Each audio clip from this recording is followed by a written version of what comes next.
Hi everybody, welcome to another session of Film Studies Online where I will be introducing a film that really doesn't need any introduction, Rear Window, Alfred Hitchcock's 1954 film. I hope you will join us for our discussion of the movie on Monday, April 6th at 6:30, where I will be joined by Paul Wright, who will be discussing the film along with me. For more information on this and other Film Studies Online offerings, please visit our Film Studies Online page at brynmarfilm.org. So, what to say about Rear Window? Well, there's plenty. I think we need to start off with the fact that it is an Alfred Hitchcock film. The one director that almost everybody knows, at least by reputation and name, if not from actually having seen films, although most people have done that. And it's so rare that coming up on 4 decades after his passing, he is still known not only as one of the art form's great filmmakers, but also as one of the sort of most notable, almost celebrity filmmakers of any era. And I'd like to talk a little bit about why that is, because I think it enters into what makes Rear Window so special and why we find it so engaging and entertaining. The big deal about Hitchcock, at least the first thing, is that he was an auteur. He was one of the prime examples of an auteur when that notion of the director as the author or sort of chief creative officer of the movie was first put forth by the editors of the French film journal Cahiers du Cinéma, many of whom would go on to be some of the great filmmakers of the French New Wave, with names like Godard and Truffaut.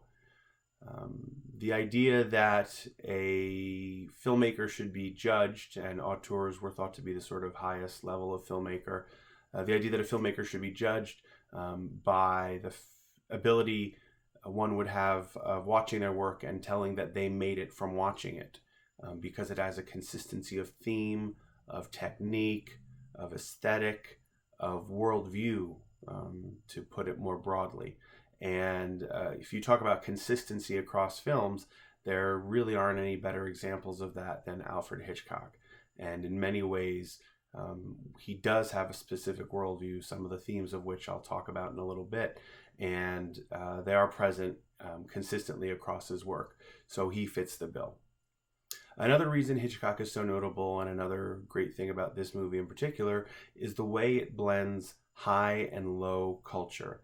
The way it takes the most artistic and aspirational sort of facets of filmmaking, its best potentials as a form, and blends it with the sort of, pulpy, gritty, fun, maybe a little bit naughty things that we as viewers tend to really like about it.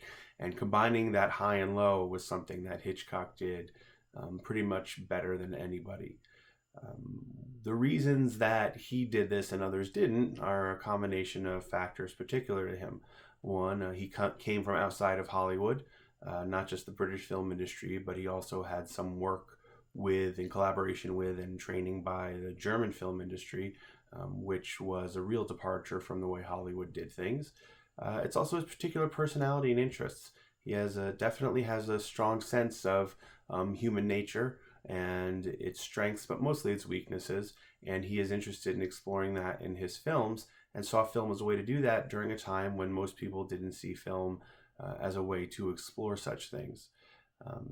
Also, his success and the trajectory of his career gave him unprecedented freedom and independence, and that allowed him to approach things this way. Part and parcel of that is he became a name brand, and part of that brand was that combination of sort of cheap thrills and heady ideas or intellectual notions. Also, he was interested in moving toward pure cinema. And to put it plainly, this is basically telling stories in movies that could only be told cinematically.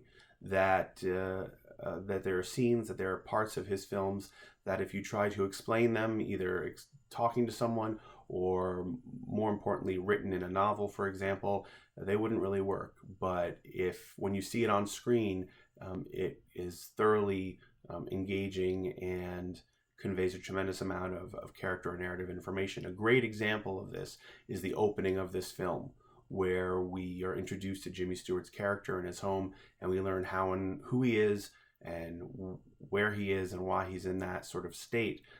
purely visually. It's a remarkable scene, and it's an example of that pure cinema that Hitchcock was moving towards. Also, Hitchcock was familiar with the genre and its expectations and audience expectations, and he could manipulate those fairly well. Another thing that makes Hitchcock particularly interesting is his desire and his sort of thorough commitment to putting the personal on display. In large part, this is about human beings in general. Voyeurism is a big theme of his that not a lot of filmmakers were talking about at the time of his career, and he is obviously very, very interested in across a number of his films, Psycho being a great example, and this one being another. And that's a sort of general human attribute or weakness that Hitchcock's interested in exploring, and he does that thoroughly in this film. Of course, he's also putting the personal on display in terms of his own personal sort of thoughts and views. Sometimes, he's probably aware of them, sometimes he's not. We sort of joke about Hitchcock movies putting blonde women in danger. This film does that quite explicitly, and I think part of that is Hitchcock thinks it's kind of just good, entertaining storytelling, but on some level it also suggests something about him. This movie comes at an interesting time, an important time in Hitchcock's career. He was brought to the U.S. in 1940 under contract to David O. Selznick. It was a standard 7-year contract, and he really bristled at being under the thumb of such a sort of tightly controlling producer as Selznick was known to be. But that being said, Hitchcock produced some great work while he was under that contract, the sort of last great example being Notorious in 1946. After that contract was over, Hitchcock's success and reputation had allowed him to set out on his own, more or less, not entirely. He still needed studios for financing and resources and distribution, certainly, but he set up his own production company with a business partner and was largely calling his own shots, and this led to one of the less stellar segments of Hitchcock's career, starting with Rope in 1948, a very interesting and entertaining and good film, but certainly not one of his best. And running through titles like The Paradigm Case, Under Capricorn, Stage Fright, Strangers on a Train, a personal favorite of mine, and I think an exceptional movie, but not seen as one of Hitchcock's bests, followed by I Confess. And then in 1954, Rear Window, which sets him sort of off to the races again on the beginning of the period that will include To Catch a Thief and the remake of The Man Who Knew Too Much, and North by Northwest, and Vertigo, and Psycho, and The Birds, and his sort of highest peak of his career. So this is really the beginning of that turning point, and it's probably because he, after years of being on his own and not being tremendously successful that way, he was sort of brought back under a more close arrangement with a studio, and like we see with a lot of coaches in professional sports who also want to be general managers, sometimes you really talented people function better with more restraints and more conditions and someone kind of watching or helping them edit their work in a broader sense. And I think that was probably true of Hitchcock. It certainly seems to be based on the patterns or trajectory of his careers. Anyway, I'm very glad, and I'm sure you all will be or are, that he went back into that sort of arrangement with a studio and began producing films like this one. Rear Window, in and of itself, not just because it's a Hitchcock film, but as a film itself, has some really interesting elements about it. Certainly some themes that Hitchcock likes to visit and revisit are on display in this film, including the ubiquity of evil, the notion that some element of criminality exists across the broad population, not just in quote-unquote villains, and exists in many of us. And this film has certainly an example of that, just as we would see in Shadow of a Doubt in the character of Uncle Charlie, or Norman Bates in Psycho, or Bruno Anthony in Strangers on a Train. Interestingly, in this movie, it's tempered by compassion a bit. The depiction of evil is tempered by compassion, which is not something that Hitchcock typically did.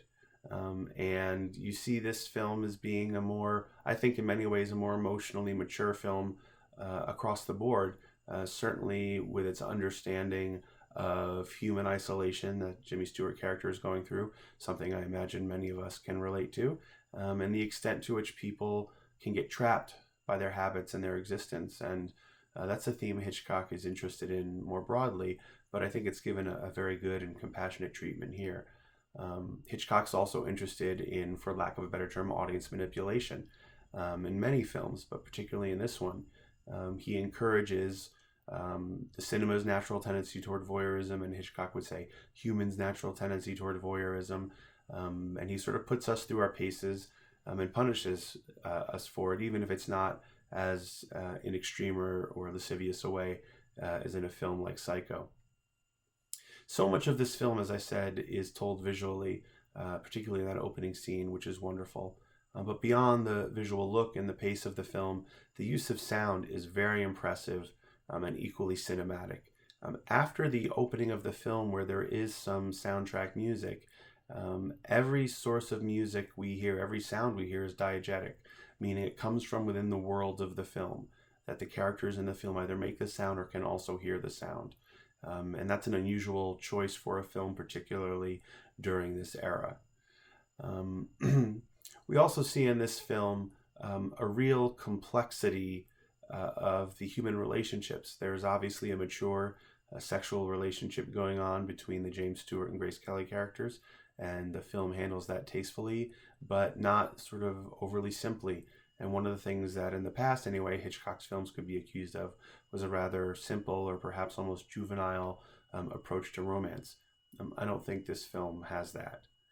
Interestingly, if you think about all of the people out in the world that the James Stewart character sees out in that magnificent set that was built in Paramount Studios, all of those different people and those different couples and those different apartments are in some ways diverse, but all have a kind of common denominator that unites them, namely that they all in some way reflect different aspects of love and relationships.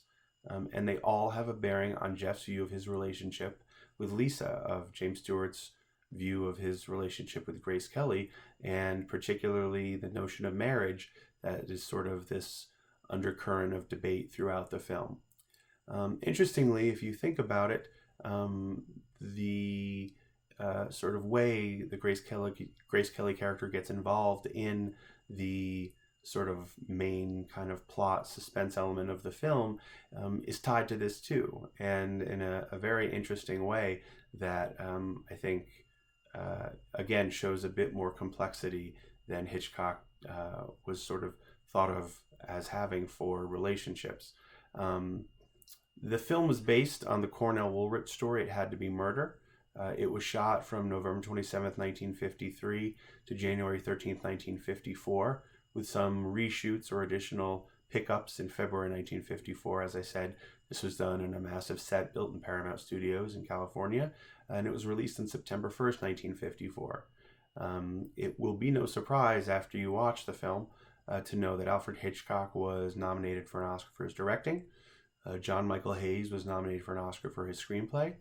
And as well, cinematographer Robert Burks was nominated for an Oscar for his work, quite deserving. And speaking of sound, which I referenced earlier, sound director Lauren Ryder was also nominated for an Oscar because of the creation of the sort of world through sound that Ryder is critical in helping to create. Anyway, lots of things to think about, lots of things to watch for in a film that I probably don't have to convince you to watch at all. In any case, as I said, Paul Wright and I will be discussing this movie on Monday, April 6th at 6:30 p.m. I hope you can join us for that. For more information on this and all other film studies offerings, please visit the Film Studies online page at brynmarfilm.org. And if you like what we're doing in film education at the Institute during this time, as well as our programming and other initiatives, please consider donating to help support the salaries for our staff during the time that we are closed and providing this free online programming. Thanks very much. Enjoy your window, and I look forward to talking to you about it on Monday with Paul Wright.